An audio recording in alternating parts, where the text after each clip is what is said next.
ലോക്സഭാ തെരഞ്ഞെടുപ്പിനായുള്ള ബിജെപിയുടെ ആദ്യഘട്ട സ്ഥാനാർത്ഥി പ്രഖ്യാപനം ഇന്നുണ്ടാകും. സ്ഥാനാർത്ഥി നിർണയ ചർച്ചകൾ പുരോഗമിക്കുകയാണ്. വിവരങ്ങളുമായി ഡി ബിനോയ് ചേരുന്നുണ്ട്. ബിനോയ്, ലോക്സഭാ തെരഞ്ഞെടുപ്പിനുള്ള ബിജെപി സ്ഥാനാർത്ഥി പട്ടിക പ്രഖ്യാപനം ഇന്നുണ്ടാകുമെന്നാണ് അറിയാൻ സാധിക്കുന്നത്. എന്തൊക്കെയാണ് വിവരങ്ങൾ? ഹരിത, ഇന്നലെയും ഇന്നുമായൊക്കെ തന്നെ ബി.ജെ.പിയുടെ കേന്ദ്ര തെരഞ്ഞെടുപ്പ് കമ്മിറ്റി യോഗം ചേർന്നിരുന്നു. പ്രത്യേകിച്ചും ഇന്നലെ പ്രധാനമന്ത്രിയുടെ വീട്ടിലായിരുന്നു അമിത്ഷായും ഒപ്പം തന്നെ ബി.ജെ.പി ദേശീയ അധ്യക്ഷനും എല്ലാം യോഗം ചേർന്നു. അതിനുശേഷം ആദ്യഘട്ടത്തിൽ പുറത്തിറക്കേണ്ട സ്ഥാനാർത്ഥി പട്ടികയുടെ അന്തിമ രൂപം നൽകിയിട്ടുണ്ട്. ഇന്ന് ഒരു പത്രക്കുറിപ്പായിട്ടായിരിക്കും ഒരുപക്ഷെ സ്ഥാനാർത്ഥികളുടെ പേരുവിവരങ്ങൾ ആദ്യഘട്ടം പുറത്തുവിടുക. അതിൽ പ്രധാനമായും കേരളത്തിൽ നിന്ന് വളരെ കുറച്ച് ആളുകളുടെ പേര്, ഏകദേശം 5 ആളുകളുടെ പേര് ഉണ്ടാകാൻ സാധ്യതയുണ്ട് എന്നാണ് നമുക്ക് അറിയുവാൻ കഴിയുന്നത്. മൊത്തം സ്ഥാനാർത്ഥികളുടെയും 3 ഘട്ടങ്ങളിലായി പേര് വിവരങ്ങൾ പുറത്തേക്ക് വിടാനാണ് ബി.ജെ.പി നിലവിൽ ഉദ്ദേശിക്കുന്നത്. ഏകദേശം 5 ദിവസം മുമ്പാണ് കേരളത്തിൽ നിന്നുള്ള കെ സുരേന്ദ്രൻ ബി.ജെ.പി സംസ്ഥാന അധ്യക്ഷനും ഒപ്പം കുമ്മനം രാജശേഖരനും പി.കെ. കൃഷ്ണദാസും എല്ലാം തന്നെ അവിടെ എത്തി സ്ഥാനാർത്ഥികളുടെ വിവരങ്ങൾ, സ്ഥാനാർത്ഥികളാകാൻ താല്പര്യമുള്ളവർ അല്ലെങ്കിൽ സ്ഥാനാർത്ഥി പട്ടിക നൽകിയത്. ആ പട്ടികയുടെ അടിസ്ഥാനത്തിൽ ബി.ജെ.പി കേന്ദ്ര നേതൃത്വം വലിയ തരത്തിലുള്ള ഒരു ചർച്ച നടത്തിയിരുന്നു. ചർച്ചയ്ക്ക് ഒടുവിലുള്ള പട്ടികയാണ് ഇപ്പോൾ തയ്യാറാക്കി വെച്ചിരിക്കുന്നത്. ഇതിൽ പ്രധാനമായും കേരളത്തിൽ നിന്നുള്ള 5 പേരുടെ പേരുകൾ ഇന്ന് പ്രഖ്യാപിക്കും എന്നാണ് അറിയുന്നത്. തിരുവനന്തപുരം, ആറ്റിങ്ങൽ, തൃശൂർ, ഒപ്പം കൊല്ലം, അതുകൂടാതെ പാലക്കാട് എന്നീ പാർലമെന്റ് മണ്ഡലങ്ങളിലെ പേരുകൾ ഇന്ന് പ്രസിദ്ധീകരിക്കാൻ സാധ്യതയുണ്ട്. അങ്ങനെയാണെന്നുണ്ടെങ്കിൽ നമുക്ക് ഇപ്പോൾ ലഭിക്കുന്ന വിവരം അനുസരിച്ച് തിരുവനന്തപുരത്ത് രാജീവ് ചന്ദ്രശേഖർ തന്നെയായിരിക്കും സ്ഥാനാർത്ഥി. ആറ്റിങ്ങൽ നേരത്തെ പ്രഖ്യാപിച്ചത് തുല്യമാണ്. വി മുരളീധരൻ പ്രവർത്തനം തുടങ്ങി ഏകദേശം 1ാം ഘട്ടം പൂർത്തിയാക്കിയെന്ന് തന്നെ പറയാൻ കഴിയും. തൃശൂരിലും അങ്ങനെ തന്നെയാണ്. സുരേഷ് ഗോപിയുണ്ട് അത്തരത്തിൽ. അതേസമയം പത്തനംതിട്ടയുടെ കാര്യത്തിൽ കുമ്മനം രാജശേഖരന്റെയും കെ സുരേന്ദ്രന്റെയും പേരുകളാണ് അവസാന ഘട്ടത്തിൽ എത്തിയിട്ടുള്ളത്. ഒരു പക്ഷേ കെ സുരേന്ദ്രൻ തന്നെ അവിടെ മത്സരിക്കാനുള്ള സാധ്യതയുണ്ട്. നേരത്തെ പി.സി. ജോർജിന്റെയും ഷോൺ ജോർജിന്റെയൊക്കെ പേര് പറഞ്ഞിരുന്നുവെങ്കിലും അവിടെ ശബരിമല ഉൾപ്പെടുന്ന മേഖലയാണെന്നും കൂടുതൽ ഹൈന്ദവരുടെ വോട്ട് കിട്ടാനുള്ള സാധ്യത കൂടി കണക്കിലെടുത്തുകൊണ്ടാണ് അത്തരത്തിൽ ഒരു തീരുമാനത്തിലേക്ക് ബി.ജെ.പി കേന്ദ്ര നേതൃത്വം എത്തിച്ചേർന്നിരിക്കുന്നത്. അതുപോലെ തന്നെ മറ്റ് സീറ്റുകൾ, അല്ലെങ്കിൽ കേരളത്തിൽ ബി.ജെ.പി മത്സരിക്കുന്ന മറ്റ് സീറ്റുകളുടെ പ്രഖ്യാപനം മാർച്ച് 15 ശേഷമായിരിക്കും ഉണ്ടാകാൻ സാധ്യത. ഹരിത.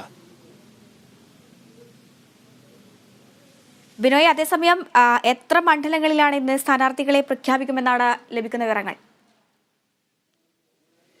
ബി.ജെ.പിയുടെ കേന്ദ്ര നേതൃത്വം ആദ്യഘട്ടത്തിൽ പ്രഖ്യാപിക്കാൻ ഉദ്ദേശിക്കുന്നത് 135 മണ്ഡലങ്ങളിലെ സ്ഥാനാർത്ഥികളെയാണ്. അതായത് ബി.ജെ.പിയുടെ തന്ത്രം തന്നെ ഇങ്ങനെയാണ്: പരമാവധി മണ്ഡലങ്ങളിൽ ബി.ജെ.പി സ്ഥാനാർത്ഥികൾ മത്സരിക്കുക. കഴിഞ്ഞ പ്രാവശ്യം 303 ഇടങ്ങളിലാണ് ബി.ജെ.പി സ്ഥാനാർത്ഥികൾ മത്സരിച്ച് വിജയിച്ചത്. അതിൽ കൂടുതൽ ആളുകളെ വിജയിപ്പിക്കുക എന്ന ലക്ഷ്യത്തോടുകൂടി പരമാവധി മണ്ഡലങ്ങളിൽ ബി.ജെ.പി സ്ഥാനാർത്ഥികൾ തന്നെ മത്സരിച്ച് ഒരു ഏകപക്ഷീയമായ വിജയം കയ്യിലൊതുക്കുക എന്നുള്ളതാണ് ബി.ജെ.പി കേന്ദ്ര നേതൃത്വത്തിന്റെ ലക്ഷ്യം. അതുകൊണ്ട് തന്നെ നിലവിൽ ഇപ്പോൾ മന്ത്രിമാരായ പലരുടെയും പേരുകൾ പട്ടികയിലില്ല എന്നാണ് നമുക്ക് അറിയാൻ കഴിയുന്നത്. മാത്രമല്ല ചില കേന്ദ്രമന്ത്രിമാർ സംസ്ഥാനങ്ങളിലേക്ക് മത്സരിക്കുകയും പിന്നീട് എം.എൽ.എമാരാവുകയും മന്ത്രിമാരാവുകയൊക്കെ ചെയ്തു. അവരെയെല്ലാം ഒഴിവാക്കിയിട്ടുണ്ട്.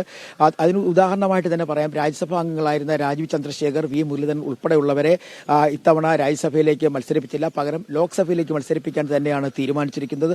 പുതുമുഖങ്ങളെ കൂടുതൽ, പ്രത്യേകിച്ചും പൊതുസമ്മതർ, വിവിധ മേഖലകളിൽ നിന്നുള്ളവരെ ഉൾപ്പെടുത്തിക്കൊണ്ടുള്ള ഒരു സ്ഥാനാർത്ഥി പട്ടിക പുറത്തുവിടാനാണ് ബി.ജെ.പിയുടെ കേന്ദ്ര നേതൃത്വത്തിന്റെ തീരുമാനം. അതുകൊണ്ട് തന്നെയാണ് വിവിധ സംസ്ഥാനങ്ങളിൽ നിന്നും ഓരോ മണ്ഡലങ്ങളിൽ നിന്നും ഒന്നിലധികം ആളുകളുടെ പേരുകൾ, ഈ പേരുകളിൽ ബി.ജെ.പി നേതാക്കന്മാരെ കൂടാതെ തന്നെ സാമൂഹ്യ സാംസ്കാരിക മേഖലകളിൽ അവരുടെ കഴിവ് തെളിയിച്ച ആളുകളുടെ പേര് വിവരങ്ങൾ കൂടി ഉൾപ്പെടുത്തിയുള്ള പട്ടിക നൽകിയിരിക്കുന്നത്. പ്രത്യേകിച്ചും തിരുവനന്തപുരം, കൊല്ലം, അതുമാത്രമല്ല പാലക്കാട്, കോഴിക്കോട് മേഖല എന്നൊക്കെ പോയിരിക്കുന്ന പട്ടികയിൽ ഓരോ പാർലമെന്റ് മണ്ഡലത്തിലും 5 പേരുടെ പേര് വരെ ഉൾപ്പെടുത്തിയിട്ടുണ്ട്. യുവാക്കൾക്ക് പ്രാതിനിധ്യം നൽകണമെന്നൊരു ആവശ്യം, അതുകൂടാതെ തന്നെ സാംസ്കാരിക മേഖലയിൽ നിന്നുള്ള ആളുകൾക്ക് പ്രാതിനിധ്യം നൽകണം തുടങ്ങിയ ആവശ്യങ്ങളെല്ലാം തന്നെ കേന്ദ്ര നേതൃത്വം സംസ്ഥാനങ്ങളോട് ആവശ്യപ്പെട്ടിരുന്നു. ആദ്യഘട്ടത്തിൽ കേരളം, ഒപ്പം തന്നെ തെലങ്കാന, ആന്ധ്രാപ്രദേശ്, യു.പി തുടങ്ങിയ സംസ്ഥാനങ്ങളിലെ ബി.ജെ.പിയിലെ സംസ്ഥാന അധ്യക്ഷന്മാരുമായിട്ടായിരുന്നു ബി.ജെ.പി ദേശീയ അധ്യക്ഷനും അമിത്ഷായും ചർച്ച നടത്തിയത്. അതിനുശേഷം ഇവർ തയ്യാറാക്കിയ സ്ഥാനാർത്ഥി പട്ടികയുടെ ഏകദേശ രൂപവുമായിട്ടാണ് കഴിഞ്ഞ ദിവസം പ്രധാനമന്ത്രിയുടെ വീട്ടിലെത്തി സ്ഥാനാർത്ഥി പ്രഖ്യാപനവുമായി ബന്ധപ്പെട്ട ചർച്ചകൾ നടത്തിയിരിക്കുന്നത്. നമുക്കിപ്പോൾ അറിയുവാൻ കഴിയുന്നത് ഇന്ന് വൈകുന്നേരത്തോടുകൂടി ആദ്യഘട്ട പട്ടിക പുറത്തു വരും. ഒരുപക്ഷെ പത്രസമ്മേളനം വിളിക്കാനുള്ള സാധ്യത വളരെ കുറവായിരിക്കും. ഒരു ലിസ്റ്റായി പുറത്തു വരാനാണ് സാധ്യത. ഹരിത. ശരി. ലോക്സഭാ തെരഞ്ഞെടുപ്പിനായുള്ള ബി.ജെ.പിയുടെ ആദ്യഘട്ട സ്ഥാനാർത്ഥി പ്രഖ്യാപനം ഇന്നുണ്ടാകും. സ്ഥാനാർത്ഥി നിർണയ ചർച്ചകൾ പുരോഗമിക്കുകയാണ്. അതേസമയം പത്രക്കുറിപ്പായിട്ടായിരിക്കും ഇന്ന് സ്ഥാനാർത്ഥി പട്ടിക പുറത്തിറങ്ങുക. വിവരങ്ങൾ നൽകിയത് ഡി ബിനോയ്.